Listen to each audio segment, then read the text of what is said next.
Je ne me lasse pas de préparer cette recette de viande avec des pommes de terre. Pour cette recette, je vais utiliser 2 pommes de terre moyennes. Maintenant, je vais les couper de cette façon, en demi-lune comme tu peux le voir ici. Maintenant, je prends les pommes de terre et je vais les placer dans cette poêle, où j'ai déjà ajouté un peu d'huile pour bien les faire frire.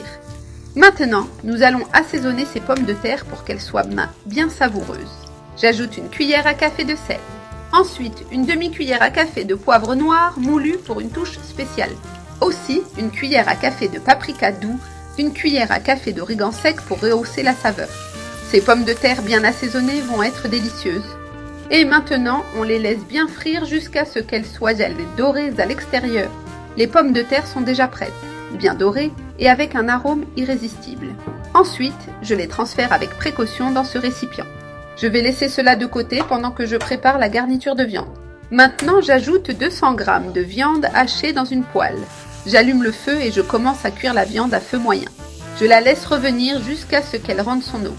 J'ajoute une cuillère à café de sel fin, une cuillère à café d'origan sec pour rehausser le goût, une cuillère à café de poivre noir moulu. Ensuite, j'ajoute un oignon coupé en petits dés et aussi 3 gousses d'ail bien hachées pour donner plus d'arôme. Je mélange bien le tout pour que les saveurs s'intègrent complètement. Maintenant que tout est bien mélangé, nous ajoutons la touche finale. J'ajoute une tasse et demie de sauce tomate maison ou en bouteille. Et ensuite une demi-tasse d'eau. J'ajoute aussi une feuille de laurier ou un peu d'origan frais, si tu préfères. Ce détail fait toute la différence dans l'arôme du plat. Je mélange bien tout ce mélange avec la sauce.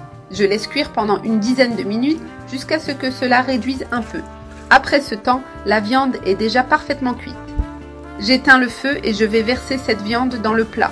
Je verse tout le mélange sur les pommes de terre que nous avions mises de côté. Je la dispose avec soin en la répartissant sur toute la surface. Regarde quel délice! C'est déjà appétissant même avant d'être mis au four. C'est un repas complet, pratique et très savoureux. Maintenant, j'ajoute de la mozzarella par-dessus, bien généreusement. J'utilise du fromage râpé, mais tu peux utiliser des tranches si tu préfères. L'important est de bien couvrir toute la surface avec beaucoup de fromage. Je couvre toute la viande avec le fromage sans laisser d'espace. La quantité de fromage est selon le goût. Moi, j'adore les recettes avec beaucoup de fromage. Je vais aussi ajouter des olives vertes coupées pour compléter la saveur. Coupe les olives en rondelles, sans noyau, prêtes à l'emploi.